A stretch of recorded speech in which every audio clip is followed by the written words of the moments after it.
मैं बहुत खुश हूँ।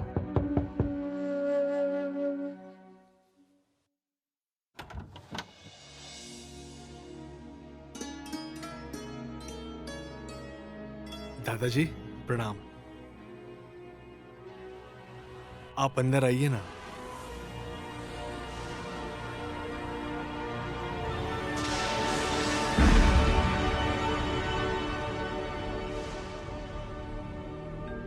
बाबूजी,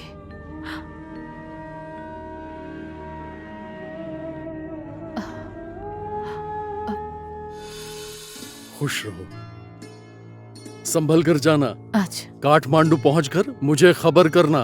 जी ठीक है बाबूजी। बाबूजी, कोशिश करूंगी कि यही हो जाए, नहीं तो रिजाइन देकर वापस आ जाऊंगी। नहीं, इधर ही ट्रांसफर करवा लेना। जी ठीक है बाबूजी। यहाँ रहोगी तो सबके लिए अच्छा रहेगा। हो सके तो यही कॉलेज में ट्रांसफर करवा लूंगी बाबूजी।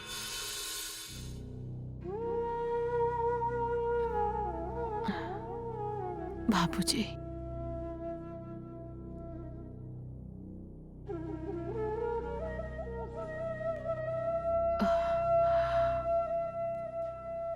दादाजी, जब मैं छोटा था, डॉक्टर अंकल मुझे हॉस्पिटल से घर लेकर आ गए थे और कुछ दिनों के बाद वो गांव भी लेकर गए। विनोद अंकल अब नहीं रहे।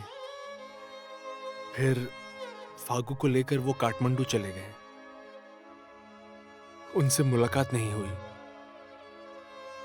कुछ दिनों के बाद आंटी को हम डॉक्टर अंकल के घर ले आए, लेकिन आंटी को पुरानी बातें बिल्कुल भी याद नहीं रही। घर में अंकल और आंटी बहुत खुश थे। मुझे स्कूल भेजना, मेरा ख्याल रखना, मेरे लिए वो सब कुछ करते थे। लेकिन समाज अंकल और आंटी के बारे में बहुत गलत सोचने लगा।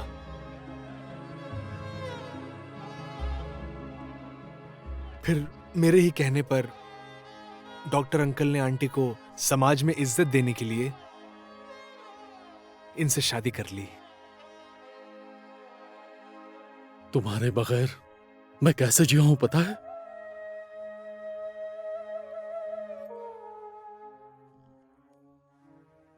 डॉक्टर साहब कहाँ हैं? वो सेमिनार के लिए दिल्ली गए हुए हैं, 1 हफ्ते बाद आएंगे।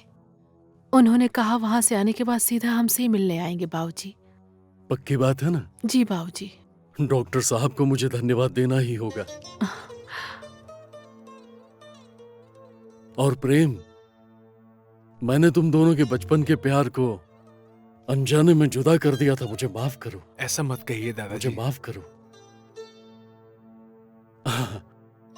अब प्रेम की शादी अपनी फागू के साथ होगी।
क्या हुआ? क्या देख रही हो आसमान में? तुम्हें पता है, कहते हैं महाराज दक्ष की 27 बेटियां थी। उन सभी की शादियां चंद्र के साथ हुई थी। चांद कितना किस्मत वाला है ना। वो चमकीला तारा देखना जरा, चांद से बहुत दूर है ना। रोहिणी है वो। इतना दूर रहकर भी रोहिणी चांद से और चांद उस रोहिणी से बहुत प्रेम करते हैं। अक्सर चांद रोहिणी से मिलने जाया करते हैं। तुम्हें पता था? हाँ, मुझे ये सब कुछ नहीं पता था। जब चांद रोहिणी के करीब होता है ना, चांद सबसे ज्यादा उजला दिखता है। हम पूर्णिमा की रात कहते हैं ना, वही है वो। भगवान भी कैसे प्यार कर लेते हैं, है ना। हमारा प्यार भी तो ऐसा ही है ना। बोलो।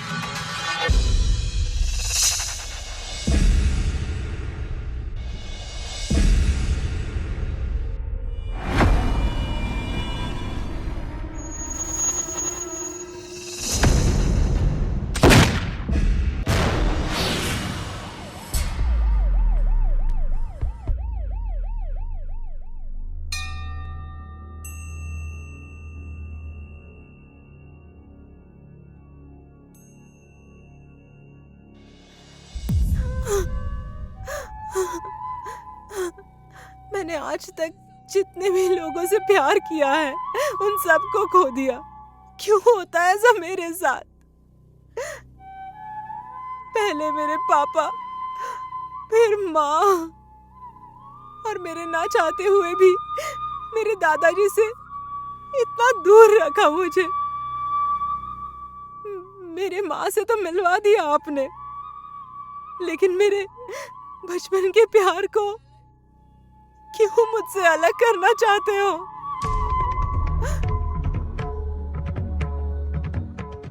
क्या मेरा प्यार सच्चा नहीं है? प्लीज मेरे प्यार को लौटा दीजिए, प्लीज।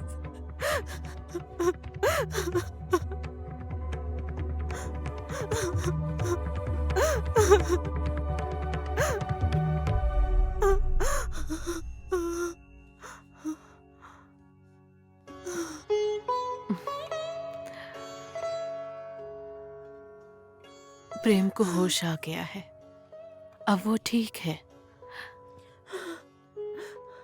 ये सब तुम्हारा प्यार, भगवान का आशीर्वाद और डॉक्टर के प्रयास से हुआ है। बेटी, तुम्हारा प्यार सिर्फ एक जन्म का नहीं है, इसलिए भगवान भी तुम दोनों को एक दूसरे से अलग नहीं करना चाहते हैं। ये सब तुम दोनों ने बचपन से ही एक दूसरे को मांगा है, उसी का फल है, समझी? पागल, चुप हो जाओ। अबे बेवकूफों, मैंने कहा था ना, ऐसा प्लान बनाओ कि बिल्कुल मिस ना हो। तो गधा, चुल्लू भर पानी में डूब के मर जा तू।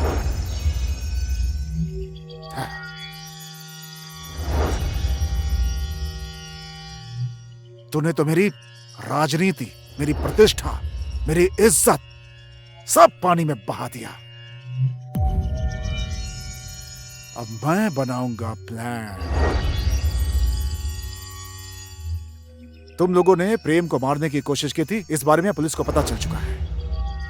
इसीलिए तुम लोग तब तक अंडरग्राउंड रहोगे जब तक मेरा प्लान सक्सेसफुल नहीं हो जाता। मेरी बात समझ गए?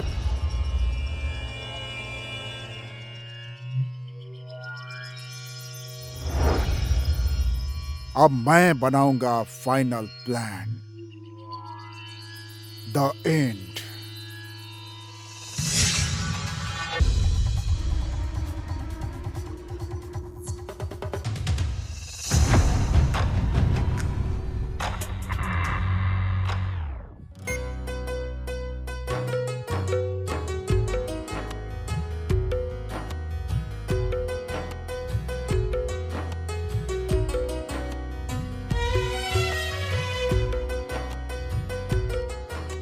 Thank you.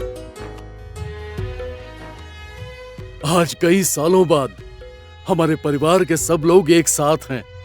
इस साल होली बहुत अच्छी तरह से खेलेंगे डॉक्टर साहब।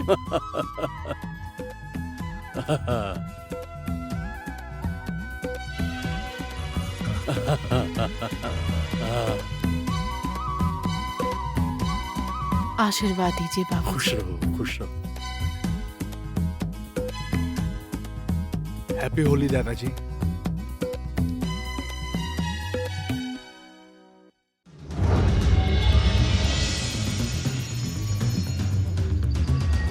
शाबाश, गजब काम किया तुम लोगों ने। आज से मेरी जिंदगी की नई शुरुआत होगी और इन सब की मौत होगी। बहुत बड़ी गलती कर दी मैंने।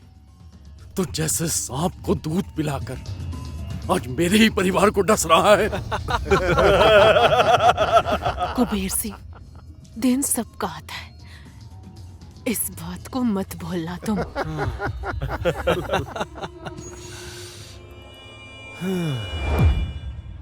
समय किसका बलवान है, ये वो दूर से आ रही ट्रेन बताएगी अब।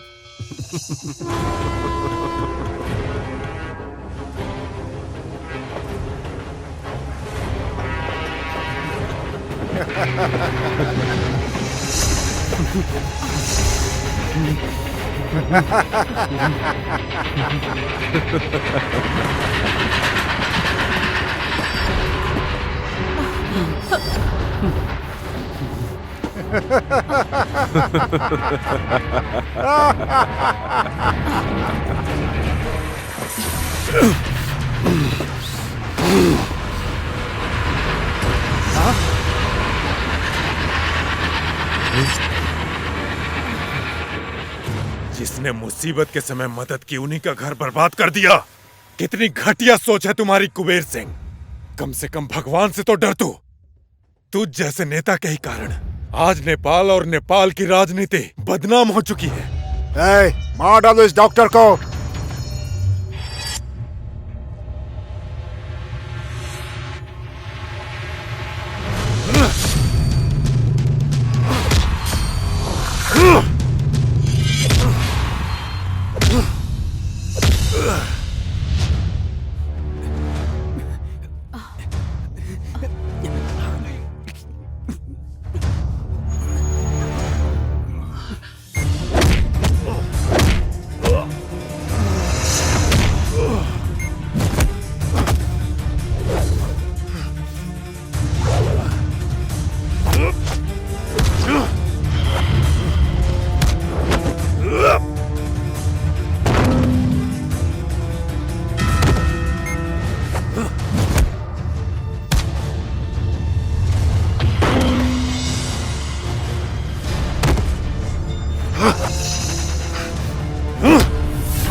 भाग ले।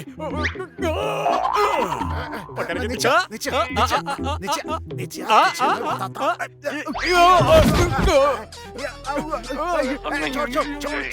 छोड़ मुझे।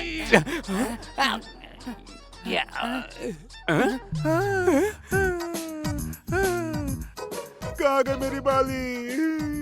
संपत्ति के नाम पर मेरे कान की यही बाली थी, वो भी चली गई।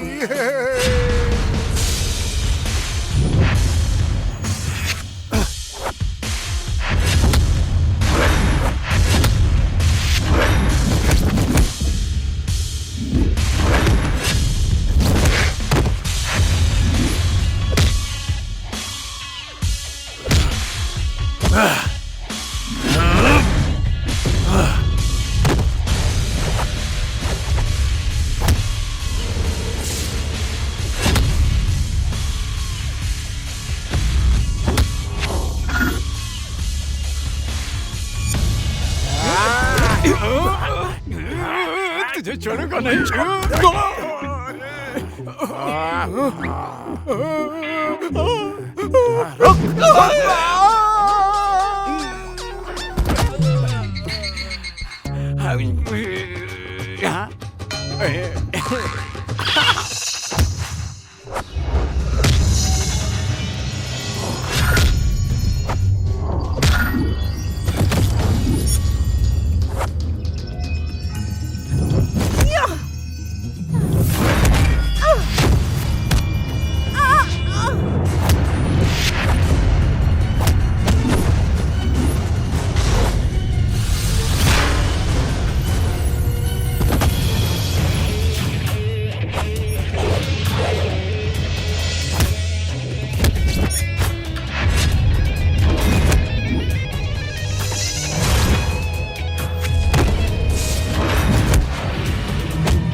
मेरी माँ को नागरिकता के लिए इस्तेमाल किया और मार डाला।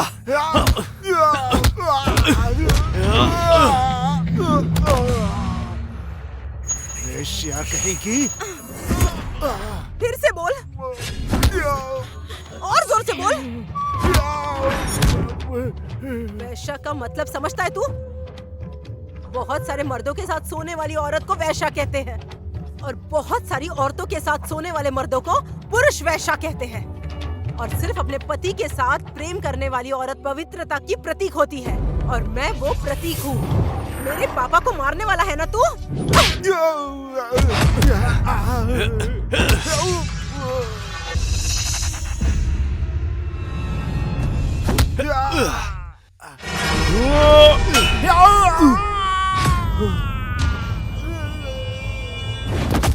बाबूजी।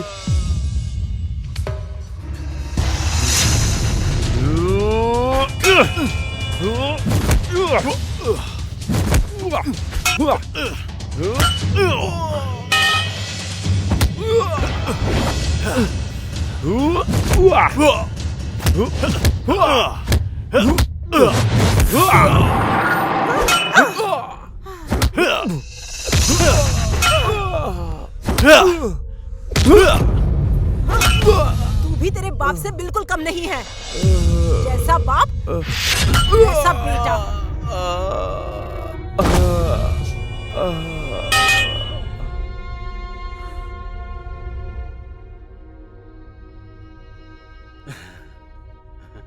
माँ, दादाजी। डॉक्टर साहब, इस खुशी के मौके पर मिलकर सब लोग थोड़ा लगाते हैं ना।